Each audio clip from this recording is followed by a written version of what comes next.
Merhabalar, bugün size bir çizgi film karakterinin punch işlemesiyle bir çanta yapacağım. Bu çantayı çok sevdiğim küçük bir kıza yapıyorum.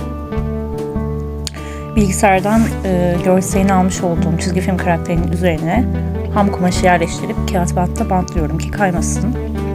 Herhangi bir keçeli kalem kullanabilirsiniz burada. Sharpie kalem kullandım ben. Daha kalıcı olsun diye kumaş üzerinde bir sorun yaşamamak için. Üzerinden geçerek çiziyorum.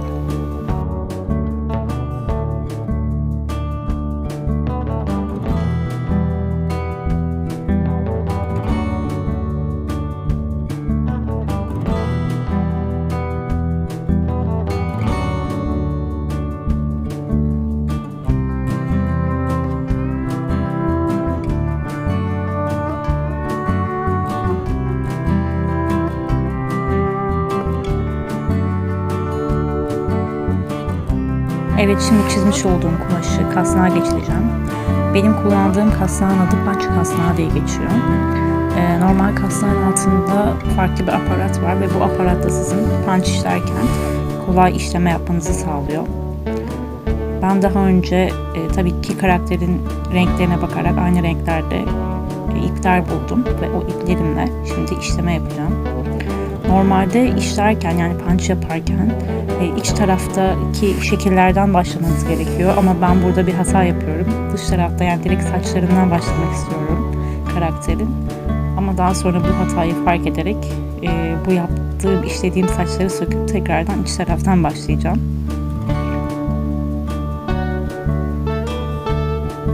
Ben burada punch iki taraflı biliyorsunuzdur. Pofuduk kısmı ve daha düz nakış kısmı vardır. Ben düz kısmını ön tarafa getirdim. Sadece kıyafetlerinde pofuduk kısmını kullandım. Evet, şimdi yaptığım hatayı fark ettim. Saçları söktüm ve tekrar iç taraftan başlıyorum. Önce kaşlarını yapıyorum. Çünkü bu tarafa saç geldiğinde kaşlar görünmeyecekti ki. Hatayı fark edip tekrardan söküp yapıyorum şimdi.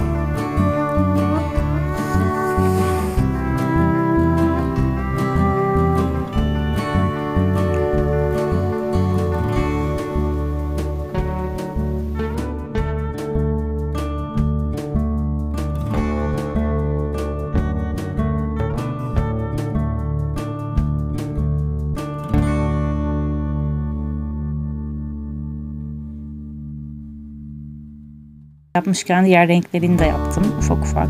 Şimdi saçlarına başlayabiliriz.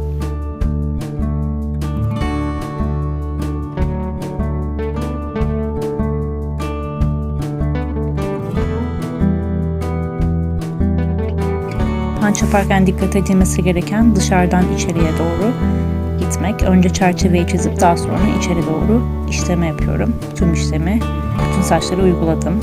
Şimdi sıra geldi saç bantını işlemeye ama ben bant kısmına pofuduk olmasını istediğim için kumaşı ters çevireceğim. Ona göre işlemeniz gerekiyor.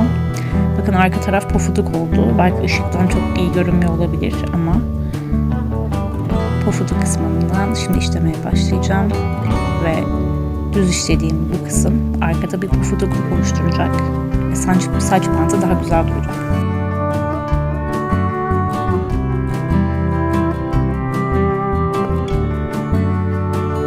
Saç bantını da işledim. Şimdi yüz kısmını ve bacaklarını işlemek için yavru bir renk kullanıyorum.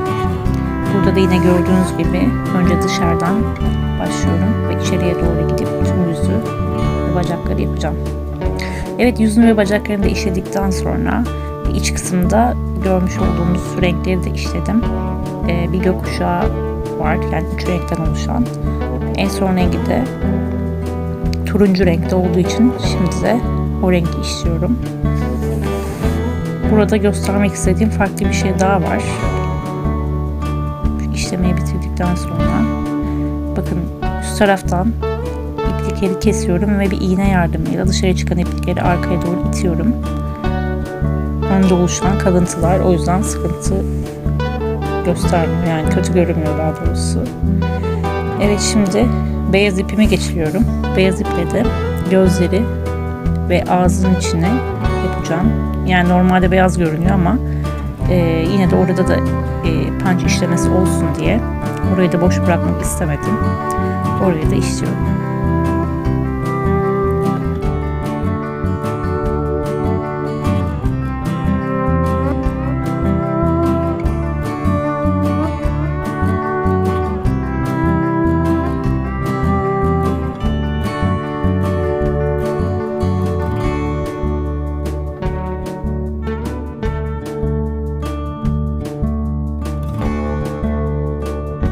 Evet, ben gözlerini, ağzın içini ve çoraplarını da yaptım. Hazır bir şekilde ve eteğini de işledim. Şimdi sıra geldi ölçüleri uygun bir şekilde çantamızı oluşturmaya. Ben kare bir çanta yapmak istiyorum. Ama elimdeki kare kasnak küçük olduğu için biraz daha büyüğünü seçtim. Kolaylık olsun ve santimlerde problem yaşamamak için böyle bir kalıp kullanmayı tercih ettim. Yine o kalıbımı çizdikten sonra makas yardımıyla kumaşın kenarlarından keseceğim.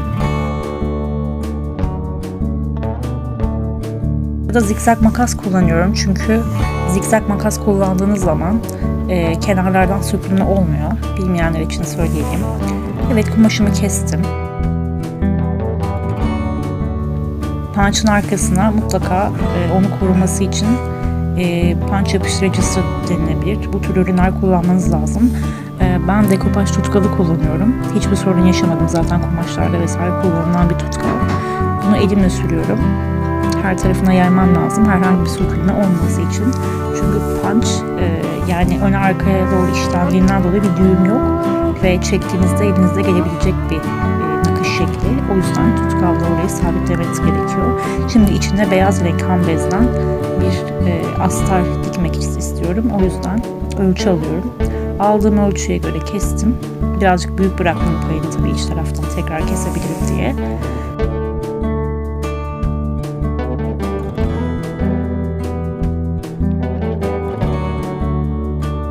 Kolaylık olsun diye hepsini birlikte dikiyorum. Siz iç taraftan önce astarı dikip daha sonra astarı çanta kısmına dikebilirsiniz. Burada makine dikişi dediğimiz bir el dikiş tekniği var. Onu uyguluyorum ki sağlam olsun diye. İp olarak da daha kalın bir örgü ipini tercih ettim. Beyaz renk. Evet. Burada dikmiş olduğum halini görüyorsunuz. Şimdi çantayı çevirdim. Ve gördüğünüz gibi çantamız neredeyse yapıldı. Şimdi ben üst kısmını da dikmiştim. Burada kötü görünmemesi için ve bir desen oluşması için yine kenar dikişi dediğimiz bir dikiş var. Siyah iple onu yapıyorum.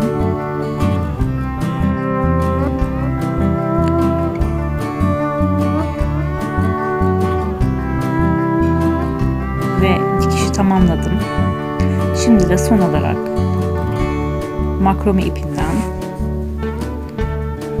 kulp yapacağım. Gördüğünüz gibi yine örgü ipiyle çantanın kenarlarına makrome ipini dikiyorum.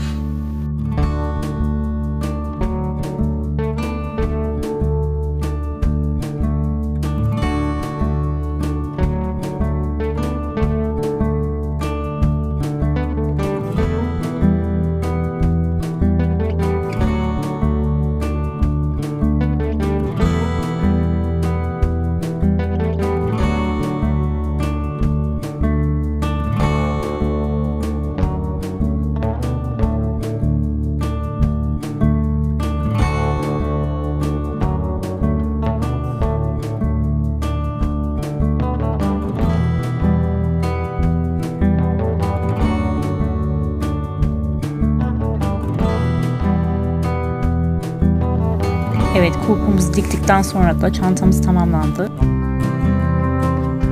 Evet, çantanın son hali bu şekilde. Beğenir ve abone olursanız çok sevinirim. İzlediğiniz için çok teşekkürler.